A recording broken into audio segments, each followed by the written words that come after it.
rolling through 6 countries, spanning 1,600 miles, home to some of Africa's most beautiful and powerful residents, is the Zambezi River. In Memphis, not only is this river their newest attraction, but it's arguably the greatest in the zoo's history. I'll explain more facts along the way, so we begin, actually outside of the entrance, with a simple 8,000 square foot beach, a mixed species habitat known as the Flamingo Flats, with the South African native lesser flamingo, yes, a lesser known of their kind, but in my opinion, easily the most distinguishable by their dark pink shade and smaller size compared to the rest. But despite that fact, they are, in another fact, the most populated of all the flamingos, and with them from the more western side of the world, the taller and lighter Chilean flamingo, for some reason. Under the arch, in what can be viewed from the first hut, known as a rendezvous, is an enclosed primate exhibit, very similar to all of the other primate habitats in the park. What opened with potas monkeys now contains mandrills, what is not only the world's most colorful monkey, but it's also the largest.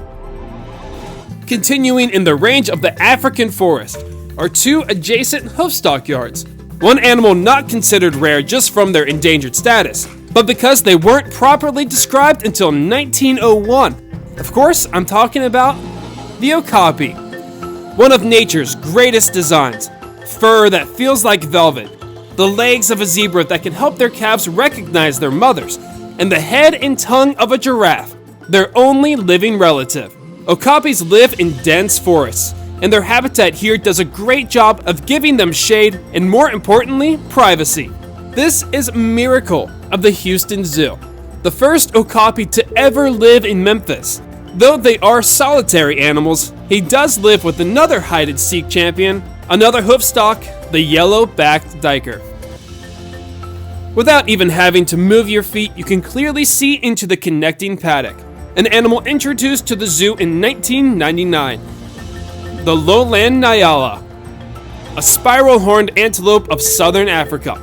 While females are hornless and have light brown fur, the males have dark, thick fur, almost creating a coat, and horns that are nearly 3 feet long, making them the most obvious sexually dimorphic of all the horned antelopes.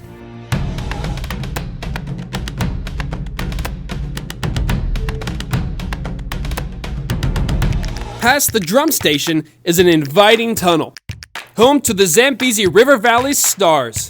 They are in the attraction's name, the hippos. They are no strangers to Memphis. In fact, due to the zoo's high success in breeding them, they deemed themselves the Hippo Capital of the world. Though before their move to the River Hippo Camp in 2016, this was their exhibit. Today, the hippos fortunately now have a haven. 9,000 square feet, a near even split of land and water, with 220,000 gallons to swim in. The viewing shelter is over 150 feet long and allows you to see the entire pool from above and below. The hippos, of course, may choose to get up close and personal, but the water space goes back far enough that the animals can still rest underwater and still not be clearly seen. The River Hippo Camp opened with 3 individuals, but in March of 2017, female Binti helped make this big attraction headline even bigger by welcoming Winnie, her daughter.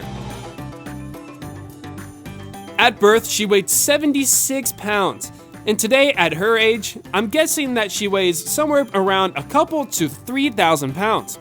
The zoo says her birth helped carry the zoo's legacy of displaying her kind, and has been considered one of their biggest accomplishments in recent years. While I do think Winnie is cute, I mean, she's still no Fiona, but that's okay. No one ever will be. The river's path continues into a large, empty plaza that could also be used as an event room. There isn't a whole lot to offer down here, so the idea is to head upstairs and back outside, where there is an overhanging deck that offers the Hippo Camp's most iconic view, an elevated look at the Hippo Haven. Now would be a good time to tell you that this was originally going to be 2 exhibits. The far section was going to be elevated for grazing, and the pool area below would have been separate. The design doesn't end here, as it's reflected on the other side of the bend, giving a similar look at a similar exhibit.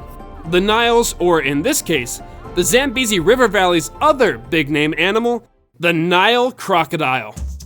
A creature that usually grows to be 14 feet long, much like the flamingos, the duikers, the nyala, and the hippos. The crocodiles also joined in on the Zambezi baby train when 3 hatched in June of 2018.